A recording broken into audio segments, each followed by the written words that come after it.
Right. ఈ సమయం ముందు ప్రత్యేకంగా మరి ప్రభువు తిరిగి లేవచ్చే దాని గురించి మాట్లాడాలని ఆశపడుతుంది. బైబిల్ గ్రంథం మందు చాలా మందికి తెలియనటువంటి విషయం ఏంటిదనంటే, క్రైస్తవులకు అందరికీ తెలుసు, ఒక నిరీక్షణ క్రైస్తవులకు ఉంది.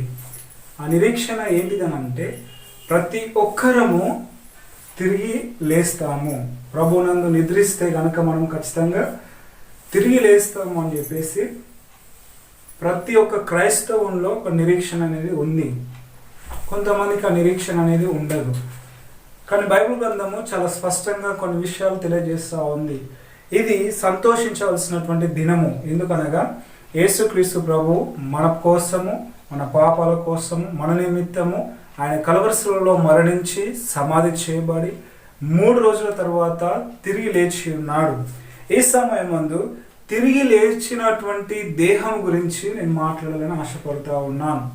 యేసుక్రీస్తు ప్రభువు ఆయన మరణించి సమాధి చేయబడిన తర్వాత, ఆయన తిరిగి లేచిన తర్వాత ఏ దేహం ఉంది, ఆయనకు ఎలాంటి దేహం ఉంది?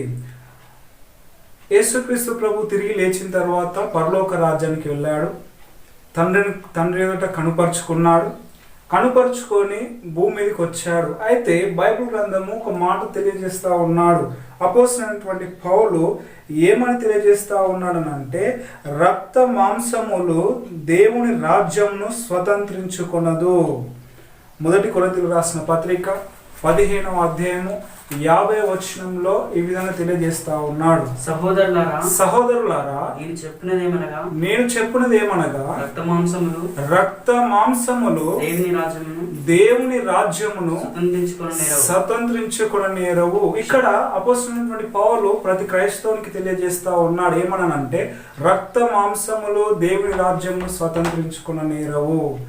కానీ ఇక్కడ యేసుక్రీస్తు ప్రభు సరే తిరిగి లేచిన తర్వాత, మనము మహిమ శరీరానికి వెళ్ళిన తర్వాత ఆ శరీరం ఏ విధంగా ఉంటుంది? మరి అప్పుడు మాంసం ఉంటుందా, ఎముకలు ఉంటాయా, రక్తం ఉంటుందా, లేకపోతే ఏ విధంగా ఉంటుంది మన దేహము అని కొన్ని విషయాలు మరి బైబిల్ గ్రంథంలో నుండి మనం ఇప్పుడు చూడబోతా ఉన్నాం. ఈ విషయాలు కూడా యేసుక్రీస్తు ప్రభు తిరిగి లేచాడు కాబట్టి, మృతుల పునరుత్థానం మొట్టమొదటిదిగా ఆయననే కాబట్టి, ఆయన శరీరము ఏ విధంగా ఉందో బైబిల్లో కొన్ని వచనాలను తెలియజేస్తా ఉన్నాడు. ప్రతి ఒక్క క్రైస్తవుడు కూడా తిరిగి లేచిన తర్వాత, యేసుక్రీస్తు ప్రభు ఏ విధంగా అయితే తిరిగి లేచిన తర్వాత ఉన్నాడో అదే విధంగా క్రైస్తవుడు కూడా ఉంటాడు. ఈ సమయమందు ప్రత్యేకంగా రిజరక్షన్ ఆఫ్ బాడీ, ఎత్తబడినటువంటి దేహము లేదా తిరిగి పునరుత్థానం శరీరం గురించి నేను ఈ సమయం మాట్లాడాలని ఆశపడతా ఉన్నాను. ఒక 7 విషయాలు ఉన్నాయి. పునరుత్థానమైనటువంటి శరీరము ఏ రకంగా ఉంటుంది, లేకపోతే అందులో రక్తం ఉంటుందా, మాంసం ఉంటుందా, ఎముకలు ఉంటాయా, ఇంకేమేమి ఉంటాయి, లేకపోతే ఉండవా అనే విషయం గురించి కూడా ఒక 7 విషయాలు మన బైబిల్ గ్రంథంలో నుండి చూద్దాము. మొట్టమొదటిది లూకా సువార్త 24వ అధ్యాయం 42వ వచనంలో, ఎత్తబడినటువంటి శరీరము అంటే మహిమ శరీరము ఏం చేయగలదు అని అంటే, మొట్టమొదటిది లూకా సువార్త 24వ అధ్యాయం 42వ వచనం, ఆయన దానిని తీసుకొని వారి ఎదుట భుజించెను. దీని అర్థము ఏంటంటే, ఎత్తబడినటువంటి శరీరము, మహిమ శరీరము తింటది. ఆయన అంటా ఉన్నాడు భుజించెను అనగా యేసుక్రీస్తు ప్రభు తిరిగి లేచిన తర్వాత భుజించాడు అని బైబిల్లో రాయబడి ఉంది. అంటే దీని అర్థం ఏంటిది? ఎత్తబడినటువంటి శరీరము it can eat and drink without digestion system. అంటే డైజెషన్ సిస్టమ్ అని అంటే మనం తింటాము కానీ దాన్ని జీర్ణం చేసుకునేటువంటి వ్యవస్థ అనేది ఉండదు. కాబట్టి యేసుక్రీస్తు ప్రభు శరీరం మొట్టమొదటిగా ఏం చేస్తూ ఉన్నారు ఇక్కడ అంటే, it can eat and drink. మహిమ శరీరంలో కూడా తినవచ్చును, తాగవచ్చును. ఇది యేసుక్రీస్తు ప్రభులో నిర్ధారించబడుతూ ఉంది. రెండవది, మరి మాంసం ఉంటుందా, రక్తం ఉంటుందా, ఎముకలు ఉంటాయా అని మనం ఆలోచన చేస్తే కనుక, రెండవది లూకా సువార్త 24వ అధ్యాయం 39వ వచనం, నేనే ఆయనను అనుటకు నా చేతులను నా పాదములను చూడుడి, నన్ను పట్టుకొని చూడుడి, నాకున్నట్టుగా మీరు చూచుచున్న ఎముకలు మాంసము భూతములకు ఉండవని చెప్పాను. ఇక్కడ చూసినట్లయితే ఎత్తబడినటువంటి మహిమ శరీరానికి ఎముకలు ఉంటాయి, మాంసం ఉంటది. అక్కడ యేసుక్రీస్తు ప్రభువే దాన్ని నిర్ధారిస్తా ఉన్నాడు. ఏంటిది? నన్ను పట్టుకొని చూడండి, నన్ను పట్టుకొని చూడండి, మాంసము ఎముకలు ఇదిగో భూతాలకు ఉండవు. కానీ నన్ను భూతం అని మీరు అంటా ఉన్నారు కదా, భూతాలకు ఉండదు అని చెప్పేసి యేసుక్రీస్తు ప్రభు తెలియజేస్తా ఉన్నాడు. యేసుక్రీస్తు ప్రభు ఏమని తెలియజేస్తా ఉన్నాడు అని అంటే, నాకు శరీరం ఉంది, ఎముకలు ఉన్నాయి అని తెలియజేస్తా ఉన్నాడు. కాబట్టి మహిమ శరీరానికి ఎముకలు ఉంటాయి, శరీరం ఉంటుంది. ఆ మహిమ శరీరము తినవచ్చును కూడా, అంటే ఏదైనా తినవచ్చును. మూడో విషయం కనుక చూసినట్లయితే, the Christians future resurrection will be like this one. మరి క్రైస్తవుల యొక్క రిజరక్షన్ కూడా, క్రైస్తవులు కూడా ఎత్తబడేటువంటి పద్ధతి కూడా ఇదే విధి విధానంలో ఉంటుంది. దానికి గల కారణం వాక్యంలో కొన్ని చూద్దాము. 1 కొరింథీయులకు రాసిన పత్రిక 15వ అధ్యాయము 20 నుండి 50 వచనాల వరకు చదివితే మనకు అక్కడ క్లియర్గా అర్థమవుతుంది. కానీ ఒక 20 వచనం ఒక చదువుదాము. ఇప్పుడైతే నిద్రించిన వారిలో ప్రథమ ఫలముగా క్రీస్తు మృతుల్లో నుండి లేపబడి ఉన్నాడు. మనుషుని ద్వారా మరణము వచ్చెను గనుక మనుషుని ద్వారానే మృతుల పునరుత్థానము కలిగెను. అంటే మనిషి ద్వారానే మృతుల పునరుత్థానము కలిగెను అంటే అది యేసుక్రీస్తు ప్రభు ద్వారా. అంటే యేసుక్రీస్తు ప్రభు ఏ విధంగా అయితే పునరుత్థానుడు అయ్యాడో ప్రతి క్రైస్తవుడు అదే విధంగా పునరుత్థానుడు అవుతా ఉన్నాడు అని లేఖనాలు తెలియజేస్తా ఉన్నాయి. ఇంకో వచనం చదువుదాం. రోమీయులకు రాసిన పత్రిక 8వ అధ్యాయం 11వ వచనంలో, మృతుల్లో నుండి యేసును లేపిన వాని ఆత్మ మీలో నివసించిన ఎడల మృతుల్లో నుండి క్రీస్తు యేసును లేపిన వాడు చావుకులోనైనా మీ శరీరములను కూడా మీలో నివసించున్న తన ఆత్మ ద్వారా జీవింపజేయును. చూడండి, ఇక్కడ ఏ ఆత్మనైతే యేసుక్రీస్తు ప్రభువును మృతుల్లో నుండి లేపాడో అదే ఆత్మ కనుక నీలో నివసించిన ఎడల నీవు కూడా యేసుక్రీస్తు ప్రభు వలె తిరిగి లేస్తావు అని చెప్పేసి మరి రాయబడి ఉంది. సో యేసుక్రీస్తు ప్రభువును ఏ ఆత్మ లేపాడో ఆ పరిశుద్ధుడు మనల్ని కూడా అదే విధంగా లేపుతా ఉన్నాడు అని బైబిల్ గ్రంథం చాలా స్పష్టంగా ఉంది. రోమియోలకు రాసిన పత్రిక 6వ అధ్యాయం 5వ వచనంలో ఒకసారి చదువుదాం. రోమియోలకు రాసిన పత్రిక 6వ అధ్యాయం 5వ వచనం, మరియు ఆయన మరణం యొక్క సాదృశ్యమందు ఆయనతో ఐక్యము గలవారమైన ఎడల ఆయన పునరుద్ధానము యొక్క సాదృశ్యమందును ఆయనతో ఐక్యము గల వారమై ఉందుము. ఇక్కడ చూడండి, మరలా యేసుక్రీస్తు ప్రభు యొక్క పునరుత్థానంలో ఐక్యం గురించి మాట్లాడుతూ ఉన్నాడు అపోస్తలుడైనటువంటి పౌలు. కాబట్టి మనము తిరిగి లేచినప్పుడు ఏ విధంగానైతే యేసుక్రీస్తు ప్రభుల వారు ఉన్నారో అదే విధంగా మనం ఉంటాము. యేసుక్రీస్తు ప్రభు తిరిగి లేచిన తర్వాత ఆయన భుజించాడు, మొట్టమొదటిది.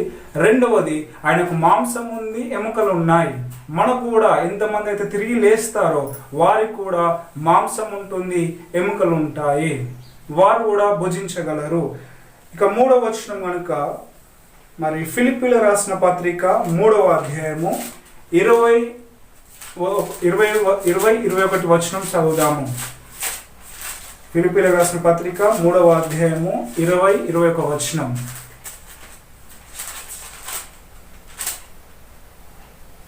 మన పౌరస్థితి పరలోకం నందున్నది. అక్కడ నుండి ప్రభు అయిన యేసుక్రీస్తు మన రక్షకుని నిమిత్తము కనిపెట్టి ఉన్నాము. చూడండి, మన యొక్క పౌరస్థితి పరలోకం అందున్నది. ఈ వచనాలన్నీ చూస్తే the Christian future resurrection will be like this. యేసుక్రీస్తు ప్రభు ఏ విధంగా అయితే తిరిగి లేచాడో అదే విధంగా మనము కూడా మన శరీరం ఉంటుంది అని చెప్పేసి మరి లేఖనాలు తెలియజేస్తూ ఉన్నాయి. 4వ విషయం చూద్దాము. తిరిగి లేపబడినటువంటి ఈ యొక్క శరీరము, ఈ యొక్క దేహము ఎన్ని సంవత్సరాలు ఉంటుంది? ఇది కూడా ఒక ప్రశ్నగా చాలా మందికి అర్థం కానటువంటి విషయం ఏంటంటే, మనం తిరిగి లేచిన తర్వాత మన యొక్క దేహము ఎన్ని సంవత్సరాలు ఉంటుంది? Body therefore is a 33.5 year old male body. మరి ఇక్కడ మన వాక్యంలో కనుక చూసినట్లయితే తిరిగి లేపబడినటువంటి శరీరము 33.5 సంవత్సరాలు ఉంటుంది. కొన్ని వచనాలు బైబిల్ గ్రంథంలో నుండి మనం చూద్దాము. మత్తయి సువార్త 22వ అధ్యాయము 30వ వచనం.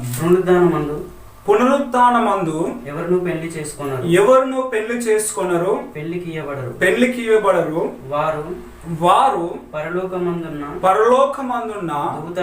దూతల వలె ఉందురు.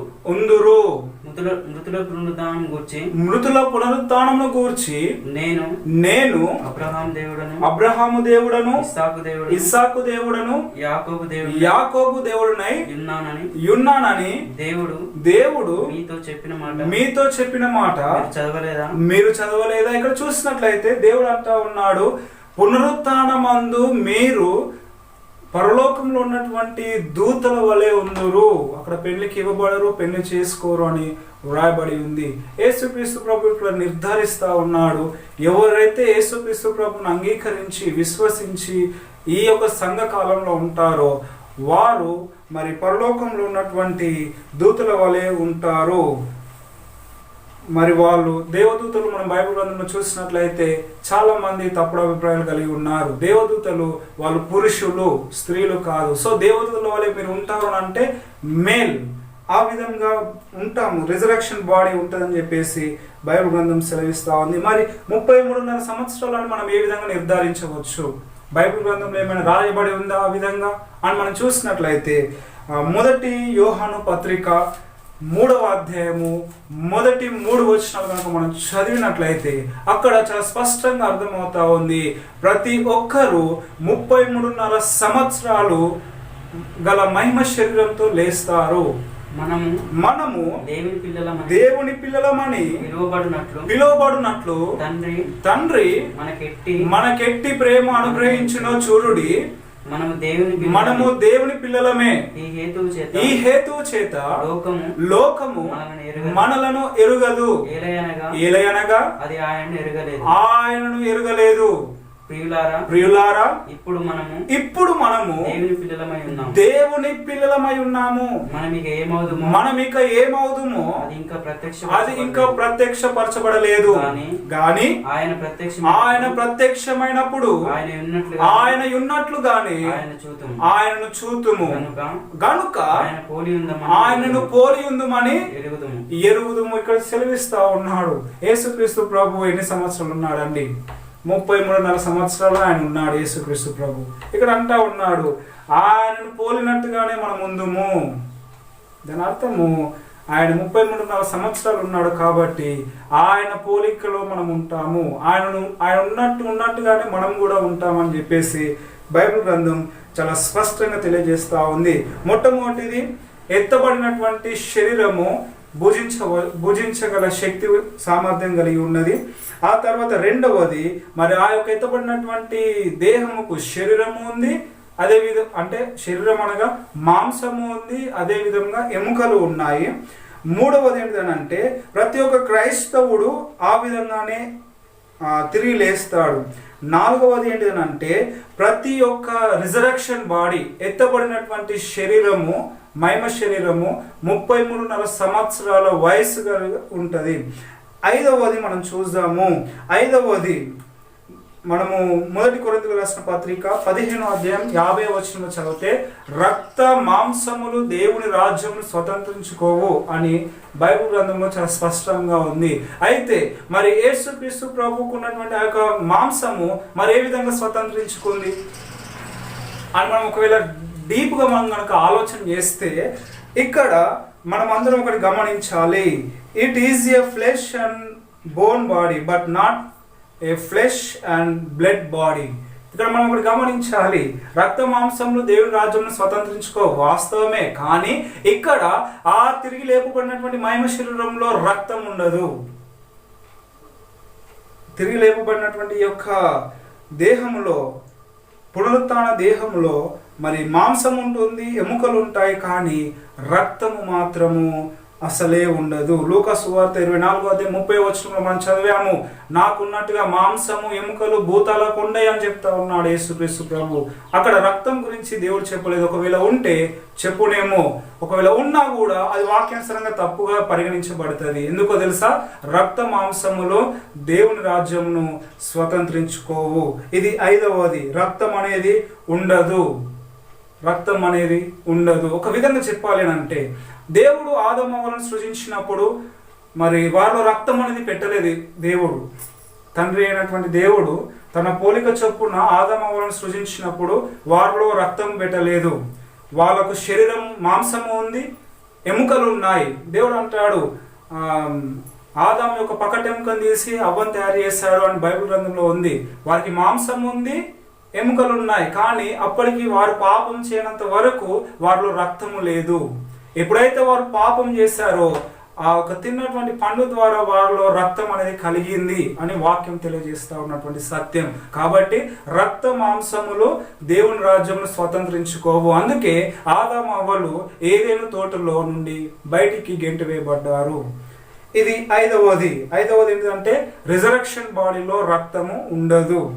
6వ విషయం మనం చూసినట్లయితే యోహాను సువార్త 20వ అధ్యాయం 17వ వచనం, మత్తయి సువార్త 28వ అధ్యాయం 9వ వచనం. ఈ 2 వచనాలు కనుక చూస్తే ఒక గొప్ప విషయం బయటపడతా ఉంది. యోహాను సువార్త 20వ అధ్యాయం 17వ వచనం. యేసు ఆమెతో నేను ఇంకను తండ్రి యొద్దకు ఎక్కిపోలేదు గనుక నన్ను ముట్టుకొనవద్దు.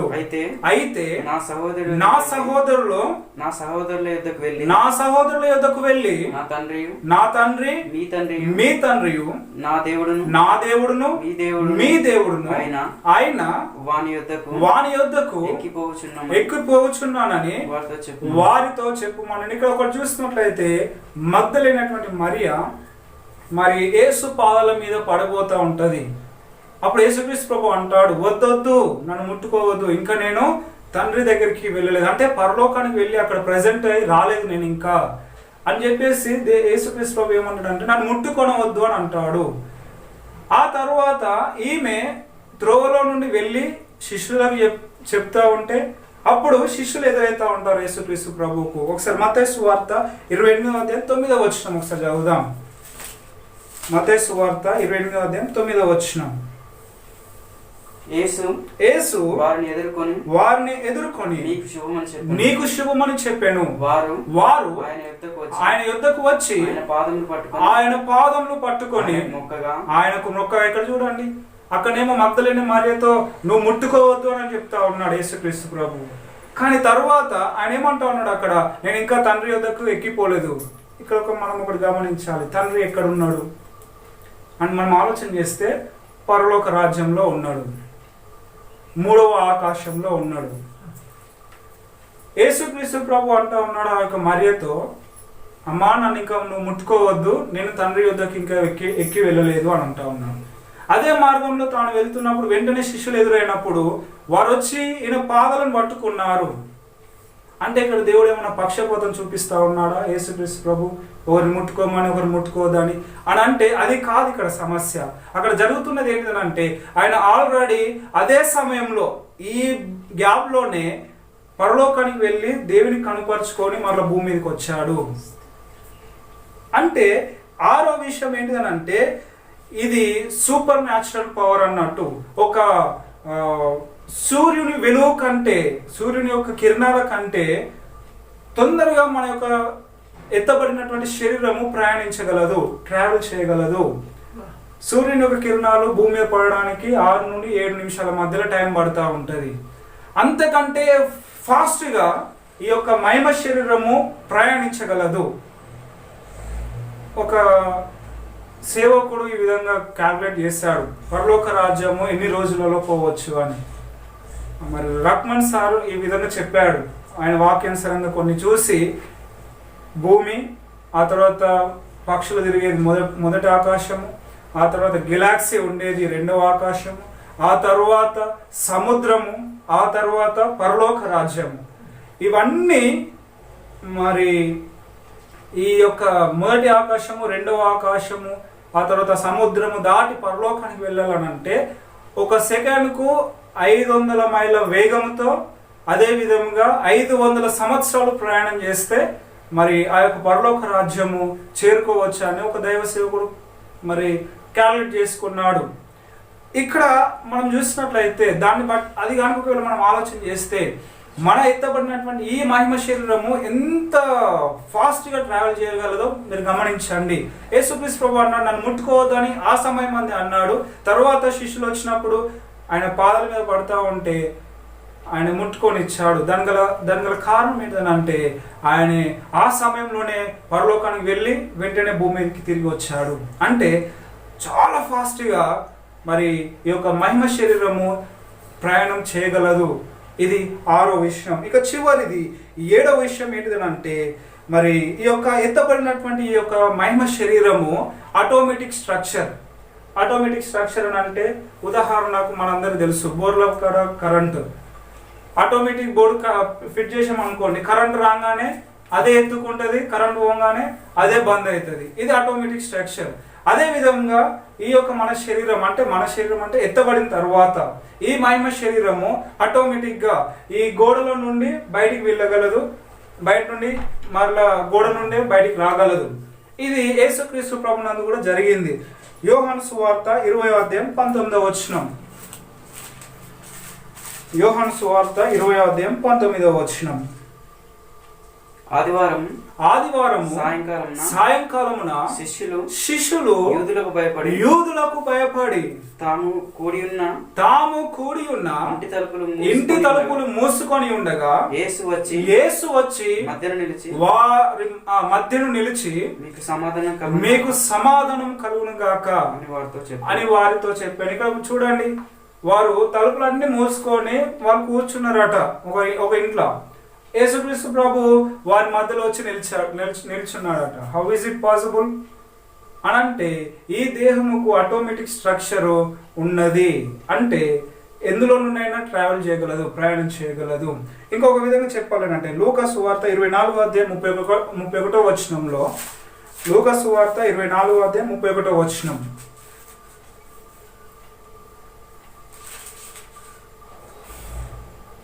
వారి కన్నులు తెరవబడి ఆయనను గుర్తుపట్టిరి. అంతటా ఆయన వారికి అదృశ్యుడాయను. అప్పుడు వారు ఆయన త్రోవలో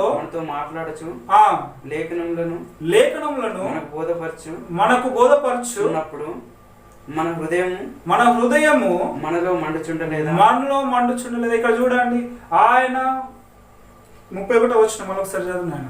వారి కన్నులు తెరవబడి ఆయనను గుర్తుపట్టిరి. అంతటా ఆయన వారికి అదృశ్యుడాయను. ఇక్కడ చూడండి, మరలా కనిపిస్తున్నటువంటి మనిషి వెంటనే అదృశ్యం అయిపోయాడు. కనిపిస్తున్నటువంటి మనిషి వెంటనే అదృశ్యం అయిపోయాడు. తిరిగి లేవబడక మునుపు ఆ విధంగా కాలేదు యేసుక్రీస్తు ప్రభు.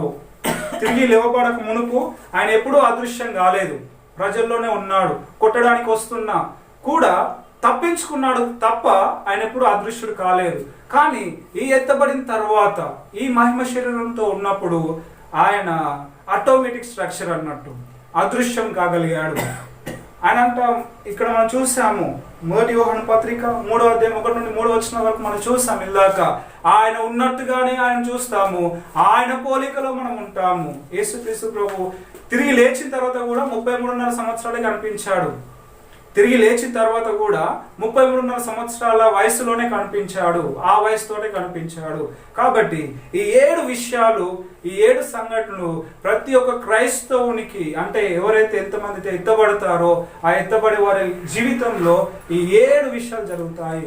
ఇది ఆలోచన చేసినప్పుడు చాలా సంతోషం వేస్తూ ఉంటుంది. ఈ యొక్క 7 విషయాలు మరలా చెప్తా ఉన్నాను, ఎత్తబడినటువంటి శరీరంలో రక్తం మాత్రము ఉండదు. ఎందుకనంటే రక్త మాంసంలో దేవుని రాజ్యంను స్వతంత్రించుకొనువు.